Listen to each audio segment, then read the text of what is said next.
Hi folks, my name is David Gallant, and we're here today to do an unboxing and a deep dive into this brand new release, John Wetton, An Extraordinary Life. For those of you who do not know me, I am Asia's official biographer, and at one time I was their webmaster. My journey with Asia started, as it did with many of you, back in 1982, but it took a bit of a strange twist in 1995 when I started my own online newsletter for Asia called The Armada. John's record label in Canada at the time, called Eclipse, graciously offered to put me in touch with John as he was doing promotion for the new Battle Lines album. And as I was living in Toronto at the time, John invited me along to see him perform at a club in in Buffalo, New York. And that's where we met for the very first time. We hit it off instantly. John gave me his email address and his phone number, told me to call him anytime for updates and just to chat about what was going on. And I'm honored to say that we instantly connected and remained friends until his passing in 2017. But back to the reason that we're here today, this stunning 12-inch by 12-inch box set brought to us by Spirit of Unicorn Music, with the involvement of John's family and with their blessing, contains all 6 of John's amazing, highly acclaimed solo albums. There's also a 64-page book included, which has new sleeve notes from acclaimed rock journalist Nick Shilton. The 6 CDs also include bonus tracks, and there's a jewel in the crown, 2 CDs of extremely rare material related to John and his solo career at the time, curated by Asia's archivist and a longtime friend of John's, Rick Nelson. It's an absolute must-have item for any fan of Asia or for anyone who loved John's music. So sit back and relax as we take you through this lovingly assembled package. Thank you for checking out my video, and it's great to see you all. And here we go with our unboxing and a deep dive into this magnificent box set. Immediately, we are presented with the title, John Wetton, An Extraordinary Life, and a lovely image of John along with the covers of his 6 solo albums down below. Before I go on, I must make special note of Michael Inns, a longtime collaborator of John's on many projects. Michael was responsible for this box set design, the artwork, and much of the photography included. It truly is a fantastic package and a fitting tribute to this great man. Here is a quick look at the spine.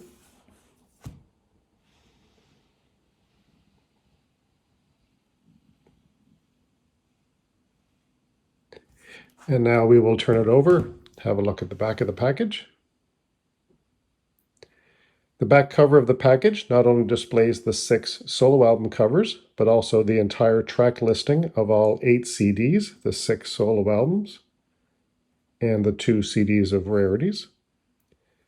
Those of you with a sharp eye may notice that some of John's solo albums had different covers in different territories, and we will see some of the alternate covers inside of the 64-page book. And of special note is the fact that a couple of John's solo albums were actually released under different titles.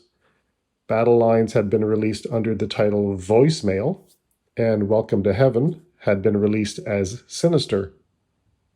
Sinister, of course, is Latin for left-handed, which of course John was. And now we will open the box to reveal the book and the CD packaging.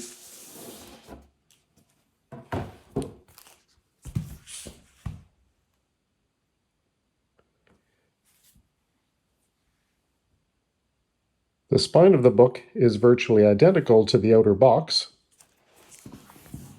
We'll just take a quick look at the spine.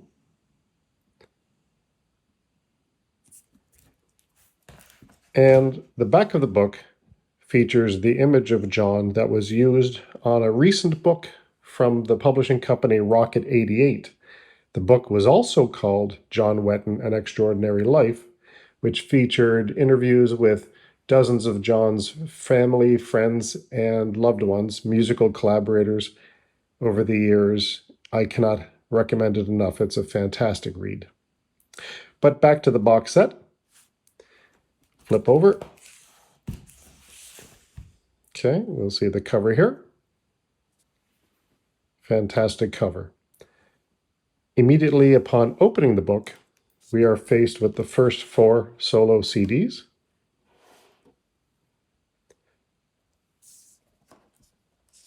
Of course, up first is Caught in the Crossfire.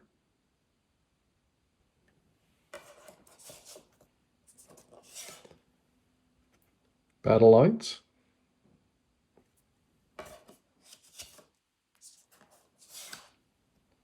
Archangel.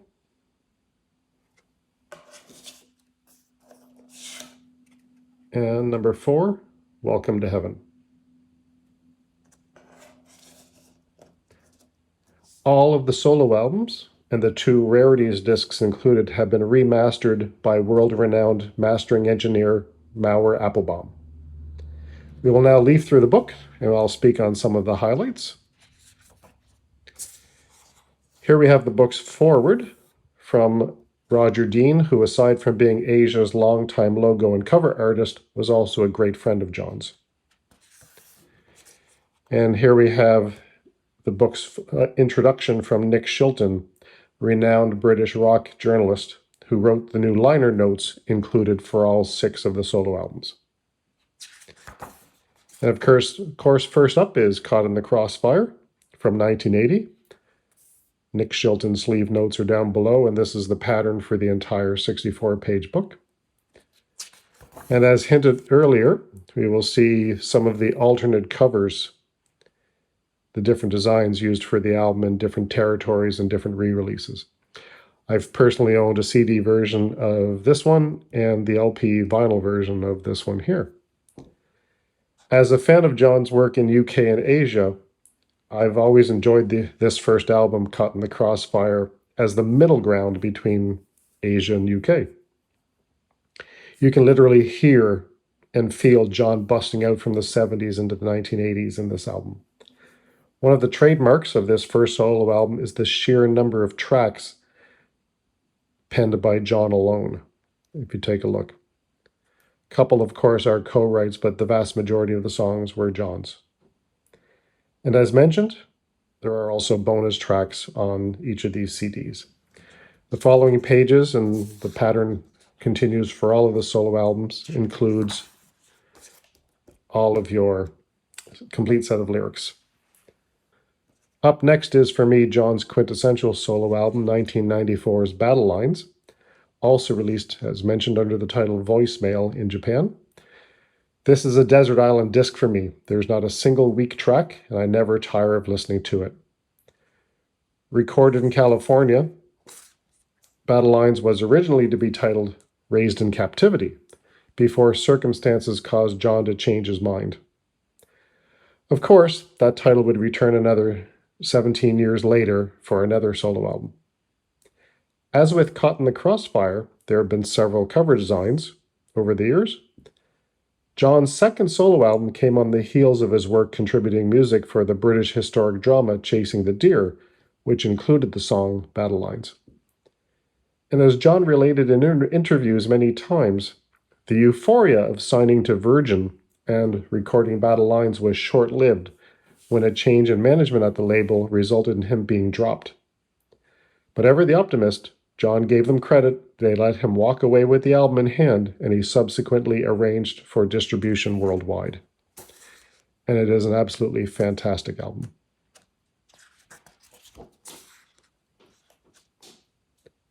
"1997 saw the release of perhaps John's most personal solo recording, lyrically anyway, with Archangel.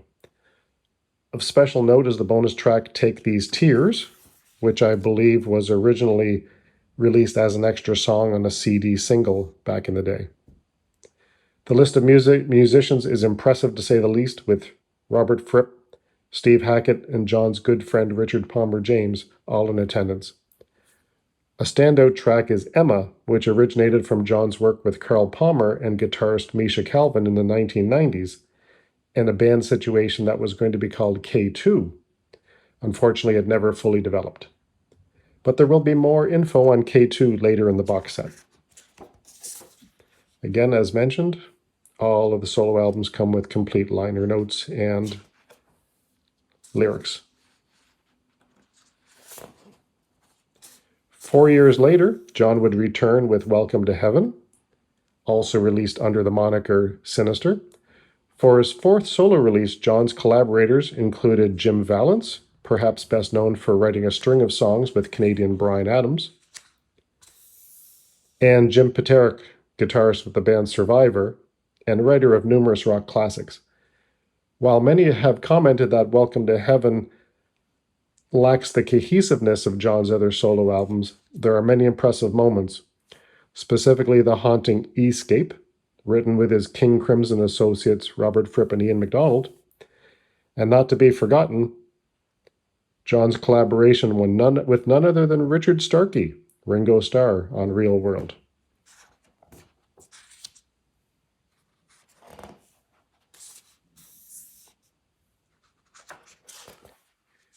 The early to mid-2000s would usher in massive changes to John's personal and professional life.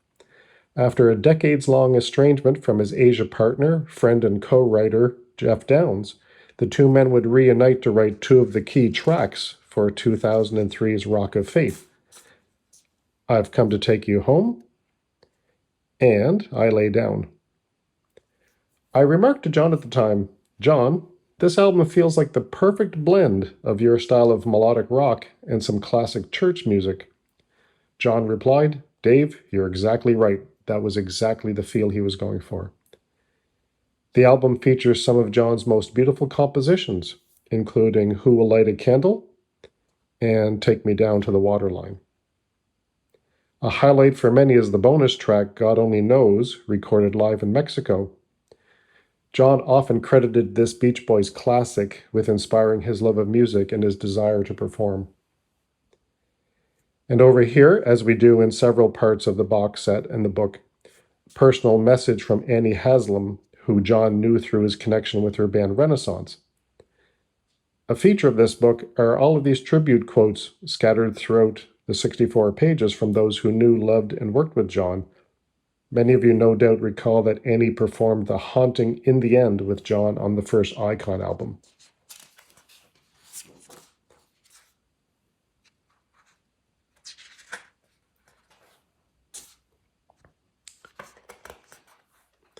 And of course, John reconnected with Jeff Downes for the Icon project in 2005.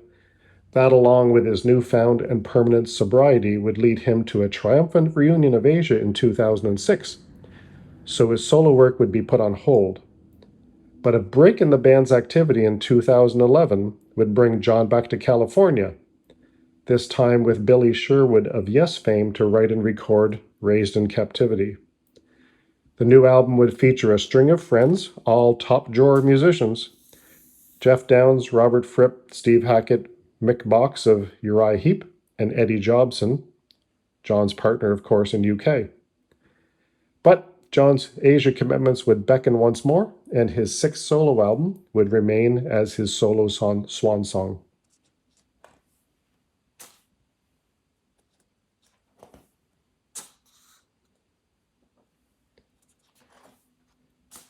And with all due respect to the aforementioned solo recordings, which many of us are familiar with, the jewel in the crown of this package for long-term fans such as myself are the 2 CDs of Rarities taken directly from John's personal archives.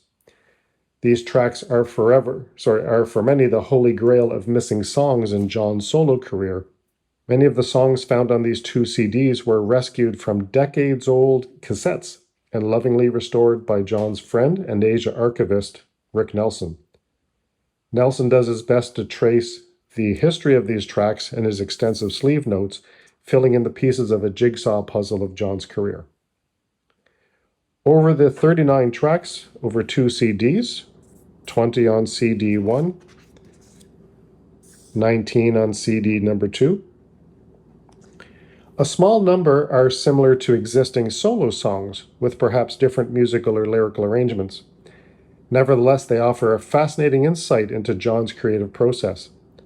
A couple are song ideas that were never fully fleshed out, or whose more complete versions are lost to history. Please keep in mind that a small handful were only ever intended by John to be demo recordings, so a few are not as advanced from a sound perspective as the remainder of the songs. But overall, the vast majority represents a stunning cache of long-hidden treasures, representing the equivalent of 2 to 3 full albums of songs that are new to fans, which we are finally blessed to hold in our hands. I will just speak to a couple of extra special moments for me personally. John's rendition of the Bryan Adams classic, Straight from the Heart, is fascinating. As a Canadian, these Adams songs are etched in our brains. How interesting it is to hear my favorite singer John with his own take on it. Many of you also know that Greg Lake and Jeff Downs once joined forces on the Ride the Tiger project that never really got off the ground, although a CD of demos was released a few years ago. For his part, John put vocals to an unreleased song from the Lake Downs pairing, Wings of an Angel. And most of us are familiar with The Real World from John and Ringo on Welcome to Heaven. The version on the Rarities disc is a fly-on-the-wall recording of the two men performing a rough demo of the track, all the time chatting back and forth, having a great time. It is pure gold. Boys of the Diamond City on CD2 features John laying down vocals on a track that originated with Jeff Downs for his Rain project at Ad Vision Studios. Downs had been recording tracks at the time with various friends and writing partners in the wake of his association with GTR. Two heavier tracks on CD2 fit into the What If category, songs that John recorded with Carl Palmer and Misha Calvin, guitarist, for the aborted K2 project in the mid-1990s. Flesh and Blood has a Van Halen vibe, while the melodic Burn Your Name in My Heart features a blistering guitar solo from Calvin. They are a far cry from the gentle Emma found on the Archangel solo album that also originated with this K2 band. Whispers of John's recordings of demos for Sylvester Stallone's Over the Top soundtrack have circulated for years, and they've finally found a home on this release. John's lone contribution to the soundtrack, the actual soundtrack to the movie Gypsy Soul, was credited as Asia, although he was the only band member to perform. The song has a home here in a rougher version form, although the two other tracks that went on to the soundtrack, John recorded his own take. Winner Takes It All, that was eventually performed by Sammy Hagar, and Mind Over Matter on the soundtrack was performed by Larry Green. And finally, for me, the longest wait was to hear the last 3 tracks on the second Rarities disc. When Asia appeared on the syndicated radio program Rockline in 1990 to promote the Then and Now album, a caller stunned the band, John in particular, claiming to have a cassette in his possession with 3 unreleased songs: Halfway to Heaven, I'll Never Stop Loving You, and Forever. All 3 songs originated from John's productive time writing with Sue Schifrin and were originally considered for Asia's studio album that would have been a follow-up to Then and Now. Sadly, that never materialized. But at long last, 33 years later, we are treated to these lost classics. And for those of you who would like to hear the fan tribute band The Aurora Project and their version of Forever, check out the description to this video for a link. All in all, this box set is nothing short of amazing. It's a true testament to John's incredible talent as a singer and songwriter. It's an absolute necessity for the collection of any true fan of John's, and I want to extend a heartfelt thank you on my behalf to Spirit of Unicorn Music and to Rick Nelson in particular for their work in making this definitive package a reality. Of course, in the back sleeve we have the other 4 discs included in this package.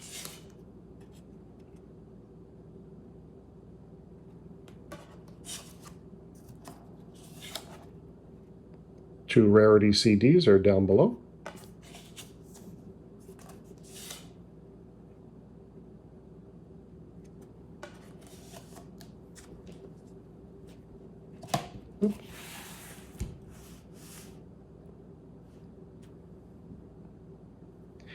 And we'll just return it back to its package.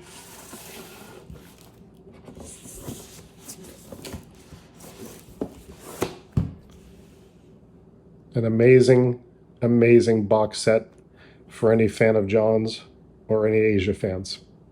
As the title clearly says, John's was truly an extraordinary life. Thanks for watching, folks.